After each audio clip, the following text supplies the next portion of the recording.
The Royal Boys of York, Edward and Richard's early lives. In the gentle twilight of medieval England, when castle walls stood like silent guardians against the rolling countryside, two young princes came into this world. Their names were Edward and Richard, and they were born into the House of York during a time when England was slowly healing from the wounds of civil war. Let us drift back, peacefully and quietly, to those distant days when these royal children first drew breath in the stone chambers of English castles. Edward, the elder of the two brothers, was born on November the 2nd in the year 1470. Picture, if you will, the soft glow of candlelight flickering across the stone walls of Westminster Abbey, where this future king took his first breath. The ancient stones around him had witnessed centuries of English history, holding within their silent embrace the secrets of generations of kings and queens who had come before. The baby Edward was born in sanctuary, protected by the sacred walls of the abbey, where his mother, Queen Elizabeth Woodville, had sought refuge during troubled times.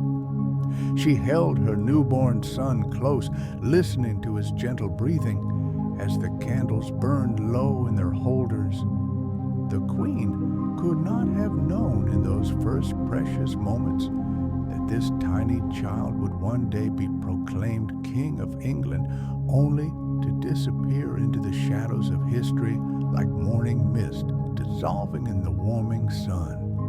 3 years later, in the year 1473, another prince was born. This was Richard, Duke of York, Edward's younger brother and constant companion. Like his elder sibling, Richard entered the world surrounded by the protective embrace of royal ceremony and loving care. The gap between the brothers was small in years, but would prove significant in the bonds they would forge throughout their brief lives. The early days of these young princes were spent in the gentle rhythm of castle life. They slept in chambers lined with tapestries that told stories of ancient heroes and distant lands.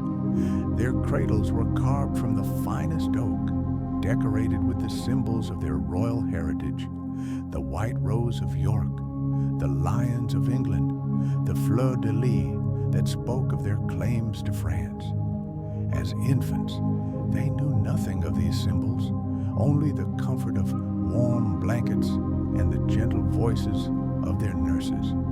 Edward IV, their father, was a king who had fought many battles to secure his throne, but in the presence of his children, his warrior's heart softened to that of a gentle father. He was a tall man, imposing in his royal robe, but to his sons, he was simply the loving figure who would visit their nursery and speak to them in soft, tender tones.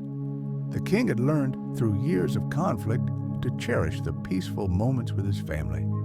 As the months passed, like pages turning in an illuminated manuscript, the princes grew from tiny infants into curious toddlers.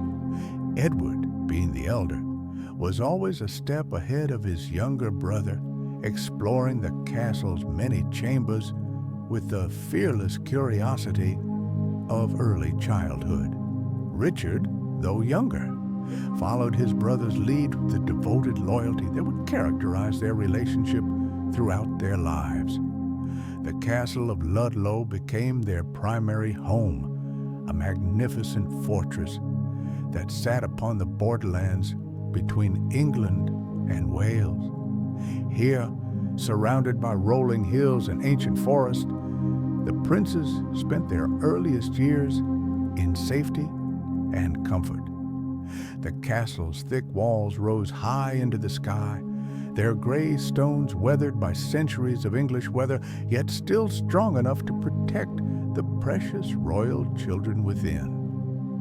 Morning would come to Ludlow Castle with the gentle sound of bells ringing across the courtyard, calling the inhabitants to prayers.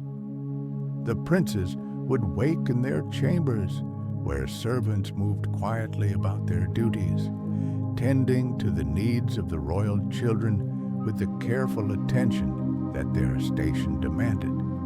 Breakfast was served on silver plates, with fresh bread still warm from the castle's ovens, honey from the castle's own beehives, and milk from the cattle that grazed in the nearby fields. The education of the princes began early, as was customary for children of royal blood. Edward, as the heir apparent, received instruction in reading, writing, and the complex arts of statecraft.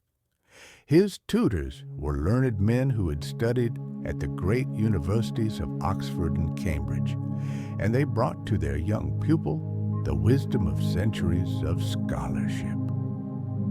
The lessons took place in chambers lined with books, where the smell of parchment and ink filled the air with the scent of learning. Richard, being younger, initially spent more time in play, though he too began to receive instruction as he grew.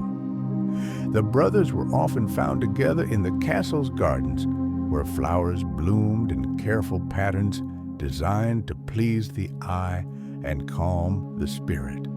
These gardens were a world of wonder for the young princes, filled with the gentle buzzing of bees gathering nectar, the soft rustle of leaves in the breeze, and the sweet fragrance of roses that had been carefully tended by the castle's gardeners.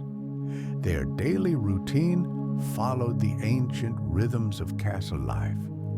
After morning prayers in the chapel, where their young voices joined in the hymns that had been sung for generations, the princes would break their fast in the great hall.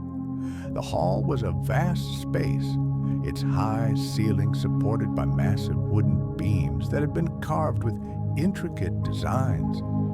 Tapestries hung from the walls, depicting scenes of hunting, warfare, and courtly love, providing both decoration and insulation against the chill of the stone walls. The midday hours were often spent in outdoor activities when the weather permitted. The princes learned to ride horses, starting with gentle ponies that were chosen for their calm temperament and steady gait.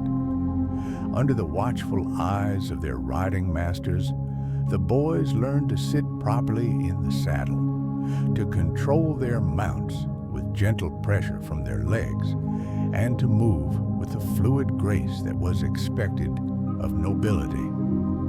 Afternoons brought more formal lessons. Edward studied Latin, the language of scholarship and diplomacy, learning to read the works of ancient writers and to compose his own letters in the elegant script that was the mark of an educated man. He also learned mathematics, studying the principles of accounting and administration that would be essential when he came to rule his kingdom.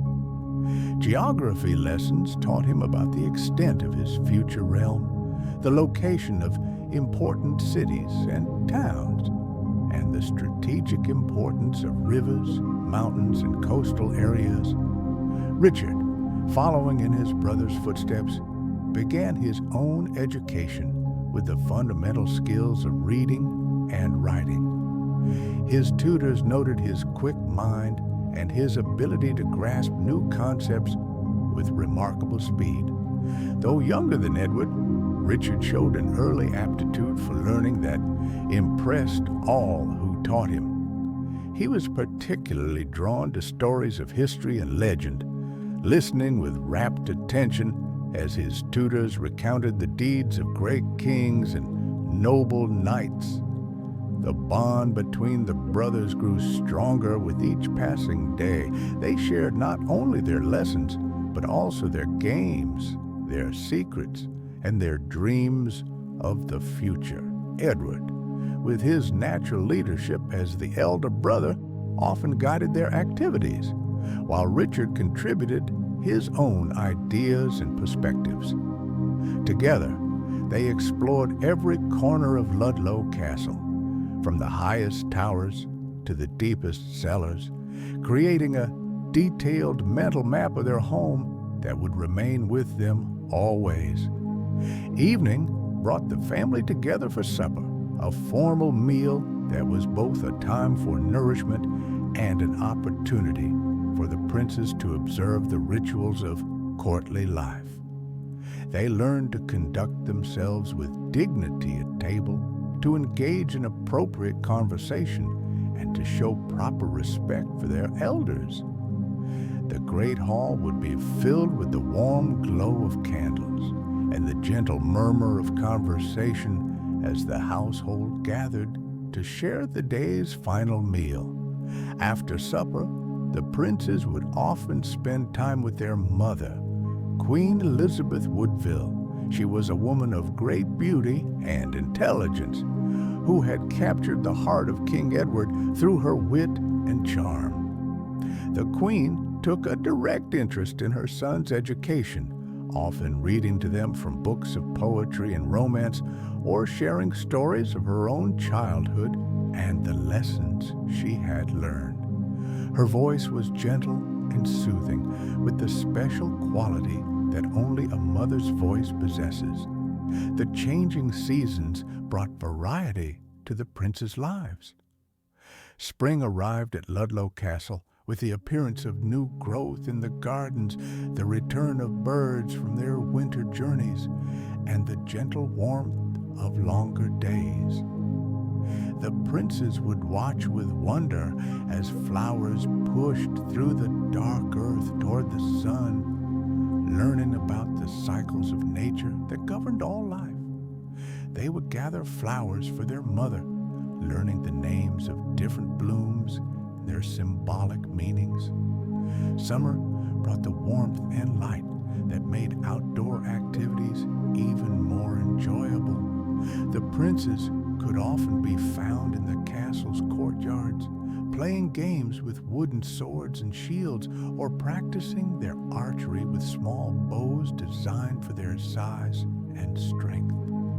They learned to swim in the castle's fish ponds, under the careful supervision of their guardians, developing the physical skills that would be expected of them, nobles and potential warriors. Autumn painted the surrounding countryside in shades of gold and crimson, and the princes would sometimes venture beyond the castle walls with their retinue to witness the changing of the leaves.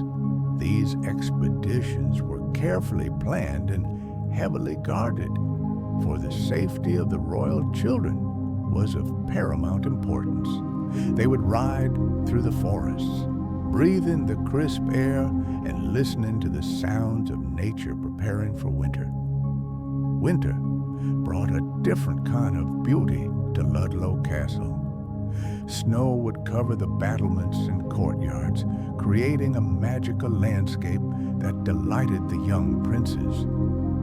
During the coldest months, they spent more time indoors, gathered around the great fireplaces that provided warmth and light. The long winter evenings were perfect for storytelling, and the princes would listen with fascination as older members of the household shared tales of adventure, romance, and mystery. The castle's household was like a small town with dozens of servants, guards, and officials who worked to maintain the daily life of the royal residents. The princes knew many of these people by name, from the head cook who prepared their meals to the stable boys who cared for their horses. They learned that a good ruler must understand and care for all the people in his charge, from the highest noble to the humblest servant. Music played an important role in the prince's education and daily life. The castle had its own musicians, skilled players of lute, harp, and other instruments who would perform for the royal family and their guests. The princes learned to appreciate the beauty of melody and harmony, and they began to receive instruction in playing simple instruments themselves. Music was considered an essential part of a noble education as it demonstrated refinement and cultural sophistication. The princes also learned about the importance of religious observance. The castle's chapel was a beautiful space with stained glass windows that cast colorful patterns on the stone floor when the sun shone through them. Daily prayers were a constant part of their routine, and the princes learned not only the words of the liturgy, but also the deeper meanings behind the rituals. They were taught that a king ruled by divine right, and that with this privilege came the responsibility to govern with wisdom and justice. As Edward approached his 10th birthday and Richard his 7th, their education became more sophisticated and demanding. They began to study more advanced subjects, including logic, rhetoric, and natural philosophy. Edward, as the future king, received additional instruction in the arts of war and diplomacy. He learned about the great military campaigns of the past, studying the strategies and tactics that had brought victory to English armies. He also began to understand the complex web of alliances and rivalries that characterized European politics. The princes' physical training also intensified as they grew older. They learned to handle real weapons, though still of a size and weight appropriate for their age. They practiced with sword and shield, learning the basic techniques of combat that every nobleman was expected to master. They also continued their riding lessons, progressing from gentle ponies to more spirited horses as their skills and confidence grew. Despite the increasing formality of their education, the princes never lost their capacity for joy and wonder. They remained curious about the world around them, asking questions that sometimes surprised their tutors with their insight and maturity. They found pleasure in simple things: the song of a bird, the pattern of frost on a window, the play of light and shadow across the castle walls. This ability to appreciate beauty and find joy in everyday experiences was a gift that would serve them well throughout their lives. The relationship between the brothers remained close and affectionate throughout these years of growth and learning. They shared everything: their lessons, their games, their hopes, and their fears. Edward, despite his position as heir to the throne, never treated his younger brother as a subordinate. Instead, he saw Richard as his closest friend and most trusted companion. Richard, for his part, looked up to his elder brother with admiration and loyalty, always ready to follow Edward's lead while contributing his own unique perspective to their shared adventures. Their father, King Edward IV, continued to visit them regularly at Ludlow Castle, though the demands of ruling the kingdom meant that these visits were sometimes brief. When the king did come, it was a time of great celebration for the princes. They would show him all they had learned since his last visit, demonstrating their progress in their studies and their growing skills in riding and sword play. The king would listen with patience and pride, offering encouragement and gentle correction when needed. Autumn painted the surrounding countryside in shades of gold and crimson, and the princes would sometimes venture beyond the castle walls with their retinue to witness the changing of the leaves. These Expeditions were carefully planned and heavily guarded, for the safety of the royal children was of paramount importance. They would ride through the forest, breathing the crisp air and listening to the sounds of nature preparing for winter. Winter brought a different kind of beauty to Ludlow Castle. Snow would cover the battlements and courtyards, creating a magical landscape that delighted the young princes. During the coldest months, they spent more time indoors, gathered around the great fireplaces that provided warmth and light.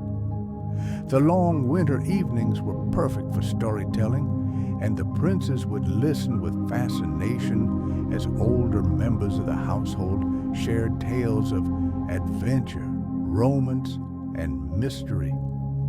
The castle's household was like a small town, with dozens of servants, guards, and officials who worked to maintain the daily life of the royal residents. The princes knew many of these people by name, from the head cook who prepared their meals to the stable boys who cared for their horses. They learned that a good ruler must understand and care for all the people in his charge, from the highest noble to the humblest servant. Music played an important role in the prince's education and daily life. The castle had its own musicians, skilled players of lute, harp, and other instruments who would perform for the royal family and their guests. The princes learned to appreciate the beauty of melody and harmony, and they began to receive instruction in playing simple instruments themselves. Music was considered an essential part of a noble education, as it demonstrated refinement and cultural sophistication. The princes also learned about the importance of religious observance. The castle's chapel was a beautiful space with stained glass windows that cast colorful patterns on the stone floor when the sun shone through them. Daily prayers were a constant part of their routine, and the princes learned not only the words of the liturgy, but also the deeper meanings behind the rituals. They were taught that a king ruled by divine right, and that with this privilege came the responsibility to govern with wisdom and justice. As Edward approached his 10th birthday and Richard his 7th, their education became more sophisticated and demanding. They began to study more advanced subjects, including logic, rhetoric, and natural philosophy. Edward, as a future king, received additional instruction at the arts of war and diplomacy. He learned about the great military campaigns of the past, studying the strategies and tactics that had brought victory to English armies. He also began to understand the complex web of alliances and rivalries that characterized European politics. The prince's physical training also intensified as they grew older. They learned to handle real weapons, though still of a size and weight appropriate for their age. They practiced with sword and shield, learning the basic techniques of combat that every nobleman was expected to master. They also continued their riding lessons, progressing from gentle ponies to more spirited horses as their skills and confidence grew. Despite the increasing formality of their education, the princes never lost their capacity for joy and wonder.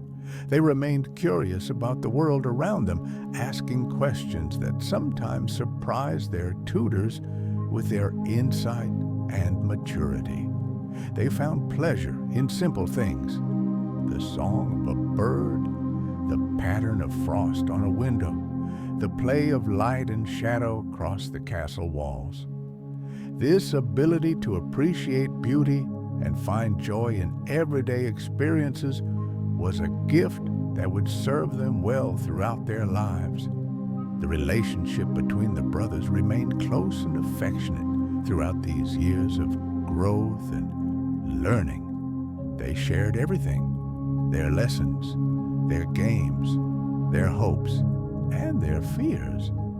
Edward, despite his position as heir to the throne, never treated his younger brother as a subordinate. Instead, he saw Richard as his closest friend and most trusted companion.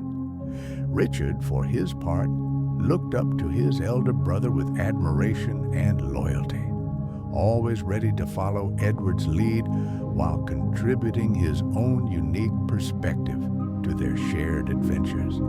Their father, King Edward IV, continued to visit them regularly at Ludlow Castle, though the demands of ruling the kingdom meant that these visits were sometimes brief.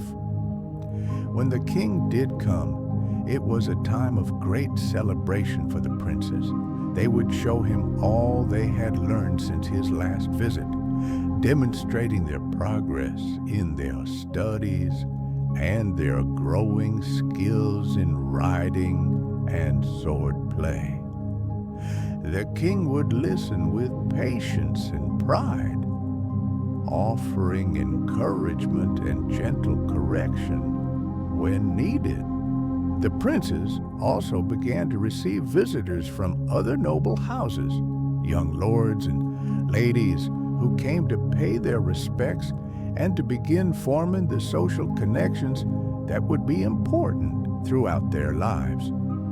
These visits were carefully orchestrated by the castle's officials, designed to teach the princes the arts of diplomacy and social interaction. They learned to greet guests with appropriate ceremony, to engage in polite conversation, and to represent their family and their kingdom with dignity and grace. As the princes grew older, they began to understand more about their place in the great tapestry of English history. They learned about their ancestors, the kings and queens who had ruled before them, and the great events that had shaped the kingdom. They heard stories of the 100 Years' War, the Black Death, and the recent conflicts that had brought their father to the throne. These lessons helped them understand that they were part of something larger than themselves, inheritors of a great tradition that came with both privileges and responsibilities. The daily routine of the princes became more structured as they matured. Morning prayers were followed by breakfast and then formal lessons. The midday meal was followed by physical training and outdoor activities when weather permitted. Afternoons were devoted to more academic subjects, while evenings were reserved for family time, music, and reflection. This routine provided stability and order, helping the princes develop the discipline and self-control that would be essential in their future roles. Yet despite the increasing formality of their lives, the princes never lost their fundamental humanity. They remained compassionate toward their servants, curious about the world beyond the castle walls, and devoted to each other. They were learning to balance the demands of their royal station with the simple pleasures of childhood, a balance that would serve them well in the challenges that lay ahead. The bond between Edward and Richard was strengthened by their shared experiences and their complementary personalities. Edward was naturally outgoing and confident, with a charisma that would make him a natural leader. Richard was more thoughtful and introspective, with a keen intelligence that allowed him to understand the subtleties of human nature. Together, they formed a formidable team, each brother's strengths compensating for the other's weaknesses. As winter settled over Ludlow Castle in what would be one of their last peaceful years, the princes continued their education and their gradual preparation for the adult responsibilities that awaited them. They had no way of knowing that their childhood was drawing to a close, that the political storms gathering beyond the castle walls would soon engulf their family and change their lives forever. Within the protective embrace of Ludlow's ancient stones, surrounded by the love of their family and the devotion of their household, the princes of York continued their gentle journey toward maturity, unaware that fate was preparing to test them in ways they could never have imagined. In the quiet hours before sleep, as the castle settled into the peaceful rhythm of night, the princes would often be found in their chambers, perhaps reading by the light of a single candle or simply talking quietly about the day's events.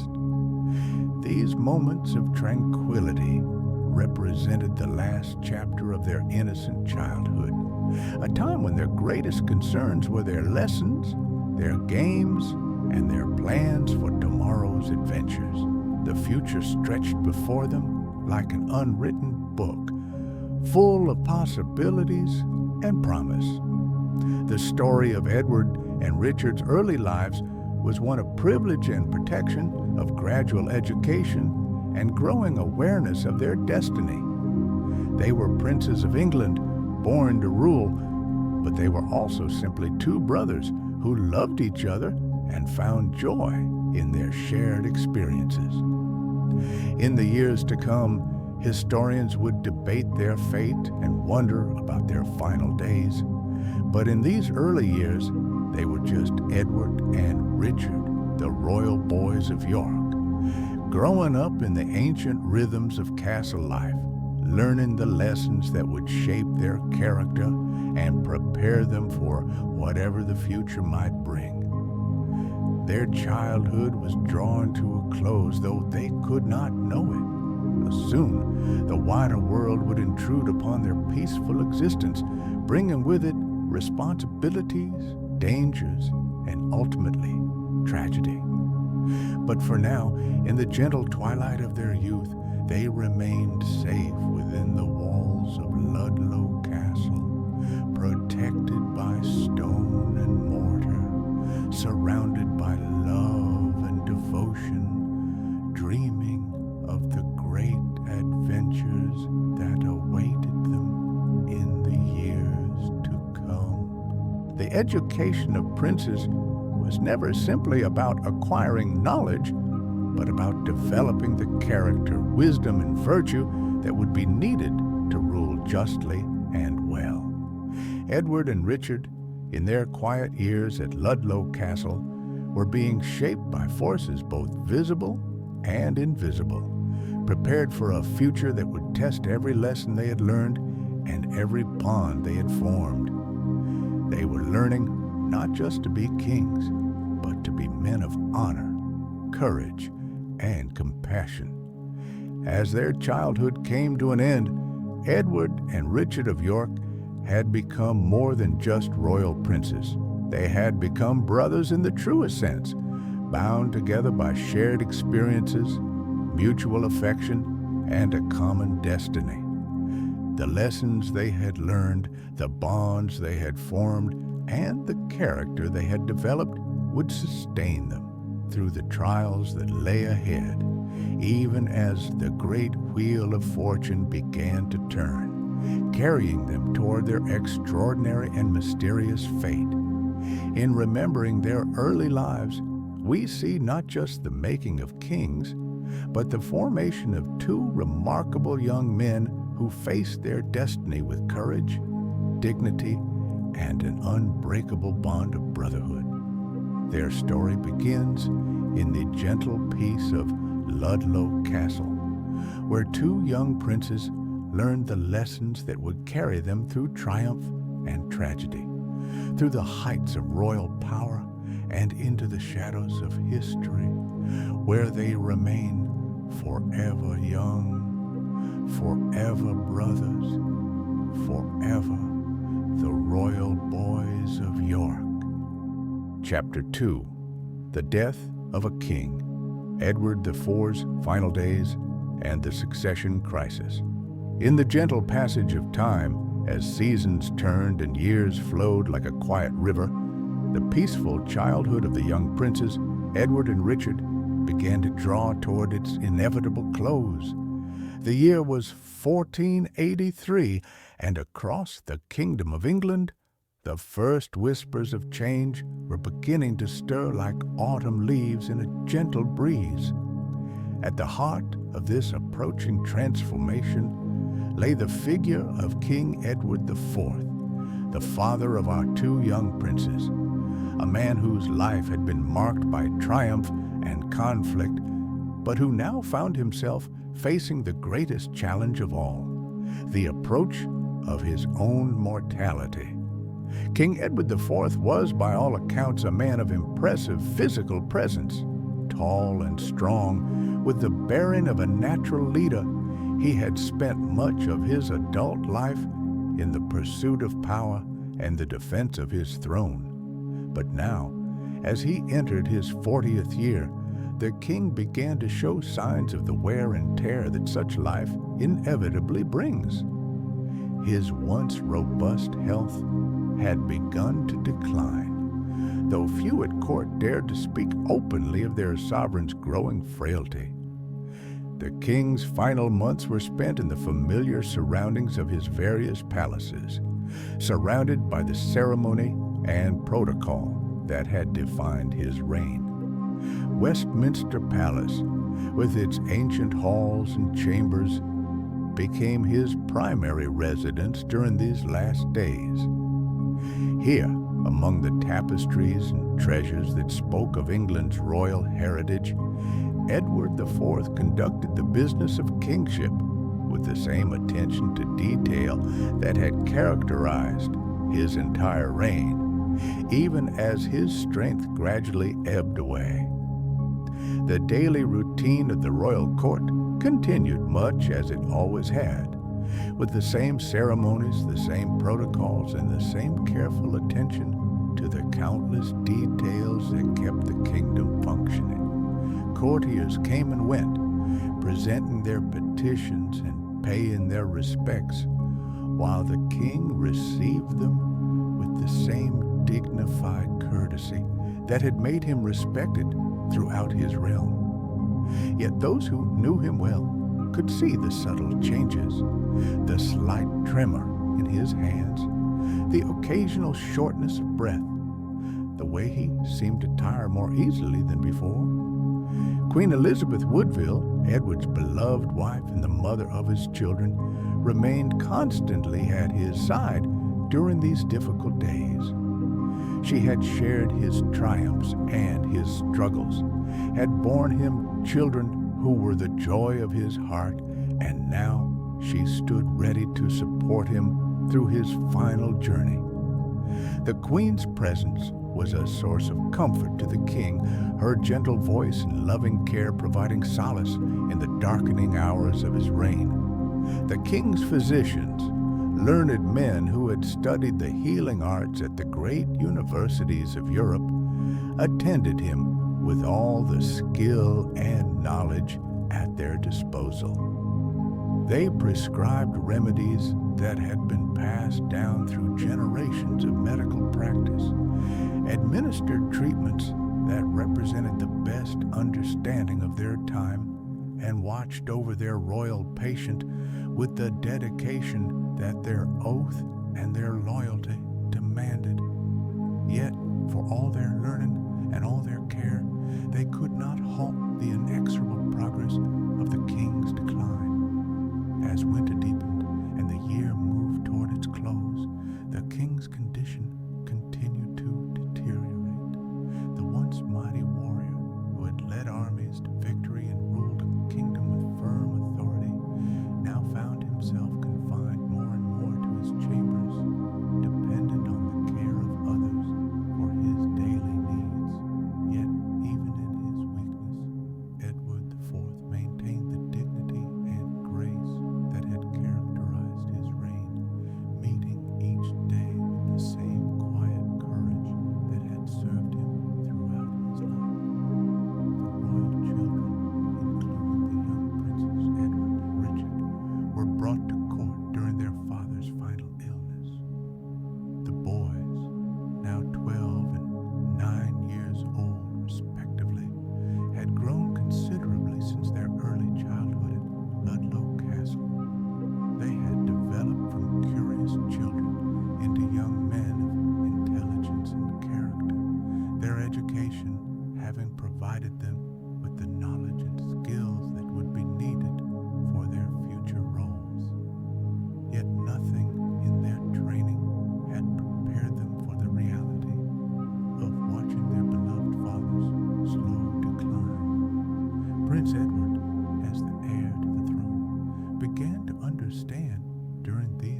Richard, the younger brother, watched these developments with the keen intelligence that had always characterized him. Though he would not inherit the throne, he understood that his brother's elevation would change their relationship and his own place in the world. The close bond between the brothers remained strong, but both boys could sense that their carefree days of shared adventures and innocent games were drawing to a close.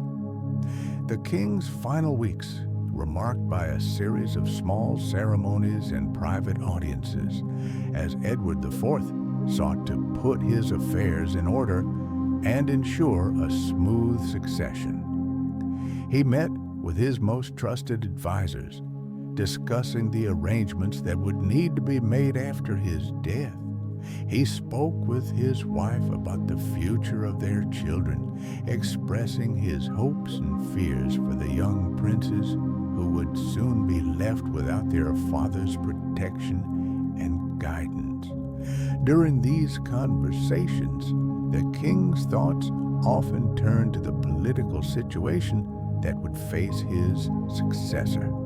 England had enjoyed a period of relative peace and prosperity under his rule, but he was well aware of the potential for conflict that lay beneath the surface.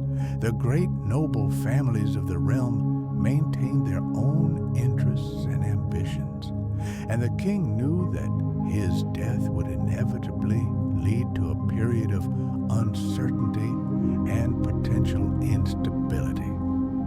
One of the king's greatest concerns was the youth of his heir. Prince Edward, though intelligent and well-educated, was still only 12 years old, far too young to rule effectively without guidance and protection. The king knew that arrangements would need to be made for a regency, a period during which others would govern in the young prince's name until he came of age. This was always a delicate matter, requiring careful balance between the various factions and interests within the kingdom. The question of who would serve as regent was one that occupied much of the king's attention during his final days. By law and tradition, the role should fall to the nearest male relative of the young king, and in this case, that would be Richard, Duke of Gloucester, the king's younger brother. Richard had served Edward loyally throughout his reign, proving himself to be a capable military commander and administrator. Yet the king was also aware that such arrangements could lead to conflict and division within the royal family. Queen Elizabeth Woodville and her family, known as the Woodvilles, had their own views about the future governance of the kingdom. They had enjoyed considerable influence during Edward's reign, and they naturally wished to maintain their position and protect their interests after his death. The Queen was particularly concerned about the safety and welfare of her children, knowing that royal minorities were often periods of danger and uncertainty for the royal family. As the king's condition continued to worsen, these political tensions began to surface more clearly. Conversations at court became more guarded, alliances were quietly discussed, and various factions began to position themselves for the changes that would inevitably come.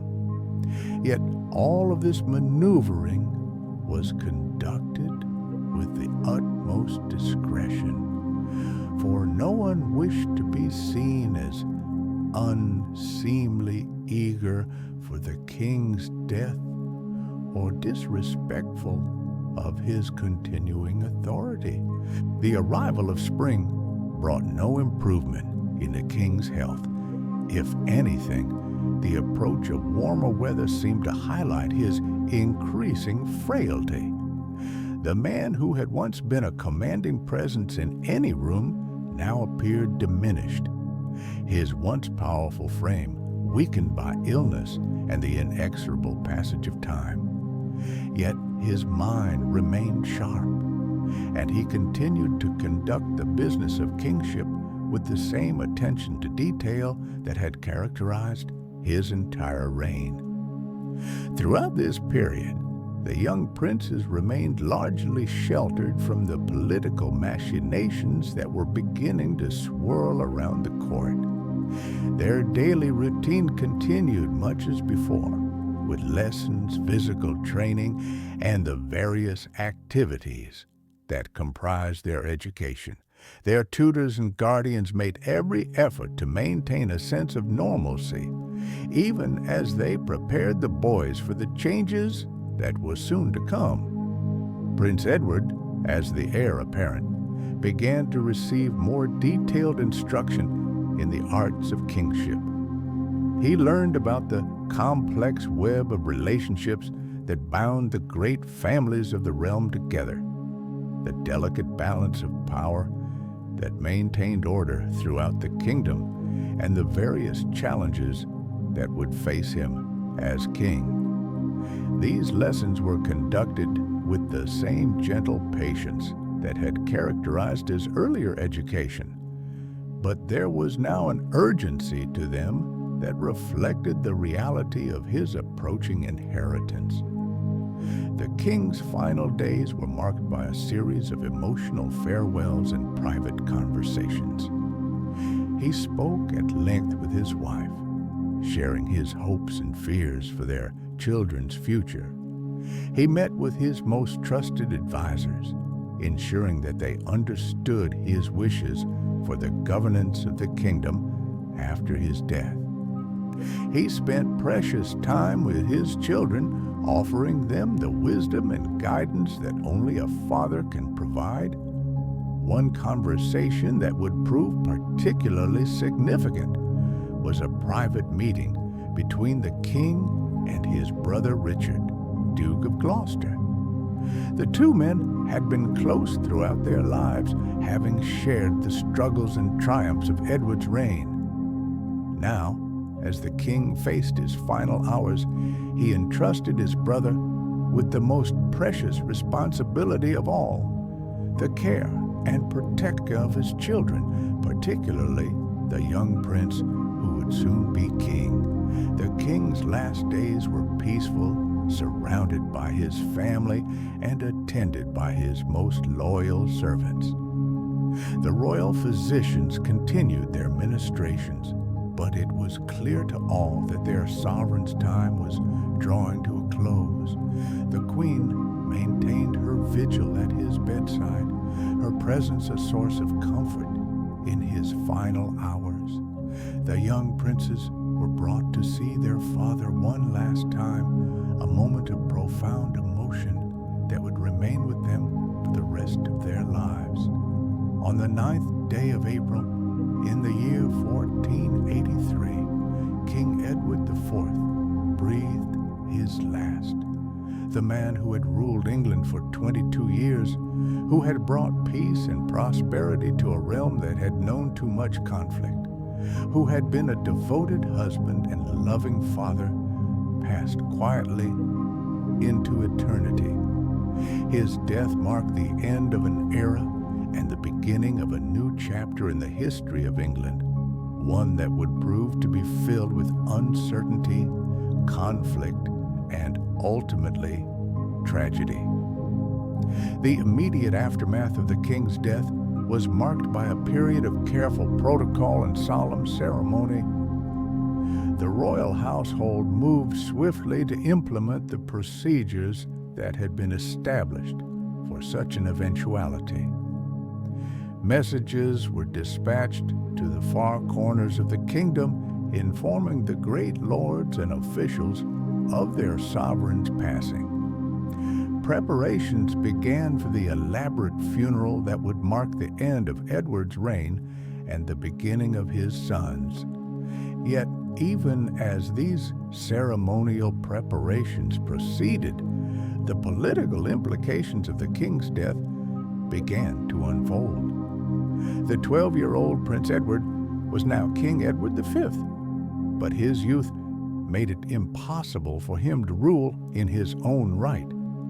The question of regency, which had been discussed in theoretical terms during the late king's illness, now became a matter of immediate and pressing concern. The Woodville family, led by Queen Elizabeth and her brother Earl Rivers, moved quickly to assert their influence in the new reign.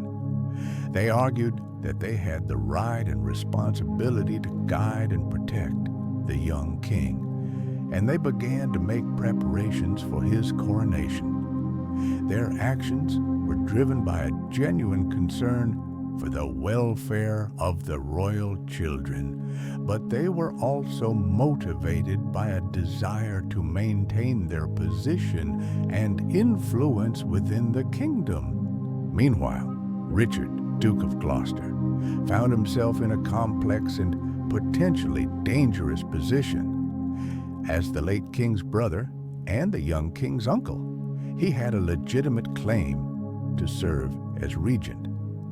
The late king had explicitly entrusted him with the care of his children, and many of the great lords of the realm looked to him for leadership during this period of transition. Yet, he was also aware that the Woodville family viewed him with suspicion and might seek to limit his influence.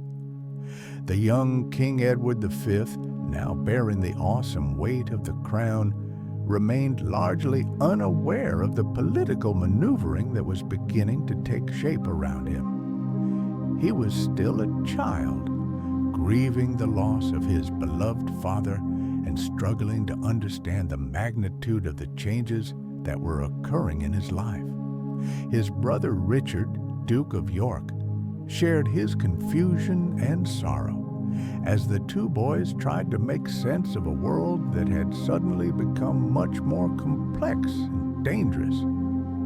The kingdom itself seemed to hold its breath during these crucial days as news of the king's death spread throughout the realm. The common people, who had enjoyed peace and prosperity under Edward's rule, wondered what the future would hold under a child king. The great nobles weighed their options and considered their allegiances, knowing that the decisions they made in the coming weeks could determine their fate for years to come.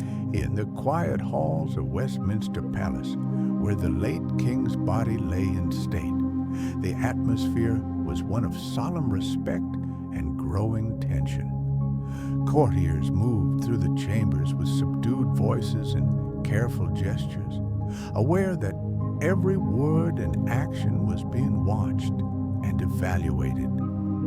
The royal household continued to function with the same efficiency that had characterized Edward's reign.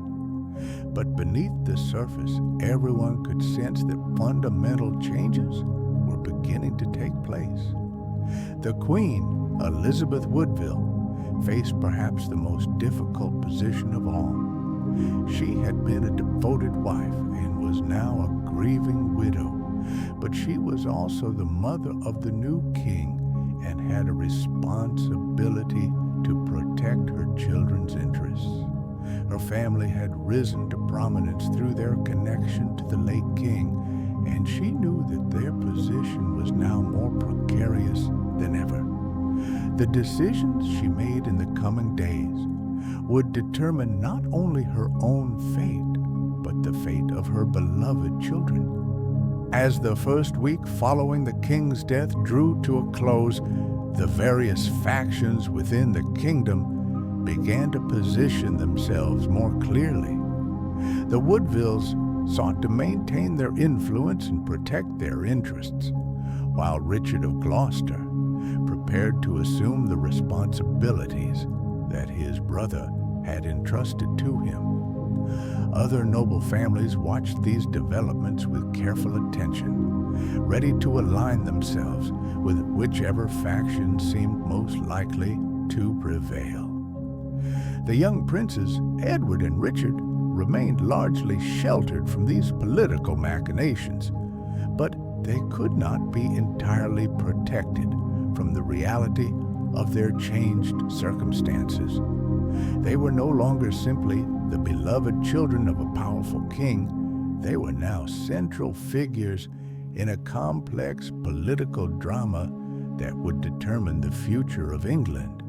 Their childhood, with its innocent games and carefree adventures, was truly at an end. The funeral of King Edward IV was conducted with all the ceremony and splendor that befitted a sovereign who had ruled for over 2 decades. The great Cathedral of Westminster Abbey was filled with the nobility of England, all come to pay their final respects to their departed king. The young king, Edward V, dressed in the black robes of mourning, stood with quiet dignity throughout the lengthy service, his composure remarkable for one so young. Yet even as the kingdom mourned its lost king, the wheels of political change continued to turn. Messages were exchanged between the various factions, alliances were discussed and negotiated, and plans were made for the future governance of the realm. The regency question remained unresolved, creating a situation of uncertainty that would soon develop into open conflict. The death of King Edward IV marked the end of a period of relative stability and the beginning of one of the most turbulent and tragic episodes in English history. The young princes, who had grown up in the security of their father's love and protection, now found themselves at the center of a political storm that would ultimately consume them. Their story, which had begun with such promise and hope, was about to take a darker and more perilous turn. In the quiet hours of the night, as the kingdom slept and the great palace settled into silence, the ghost of the late king seemed to hover over the chambers where his children lay sleeping. The man who had devoted his life to securing his family's future could not have imagined the fate that awaited his beloved sons. The succession crisis that followed his death would prove to be not just a political upheaval, but a human tragedy of the deepest kind. The stage was now set for the events that would follow, events that would see the young princes pass from the protection of their childhood into the dangerous world of adult politics, where their very lives would become pawns in a game of power and ambition. The death of their father had removed the one person who could have protected them, leaving them vulnerable to forces they could not understand or control. As we prepare to follow the next chapter of their story, we must remember these 2 young boys as they were in these final days of their protected childhood, grieving the loss of their father, uncertain about their future, but still bound together by the unbreakable bonds of brotherhood that had sustained them throughout their young lives. Soon, they would be forced to navigate a world far more dangerous and complex than the peaceful castle where they had spent their early years, a world where their royal blood would prove to be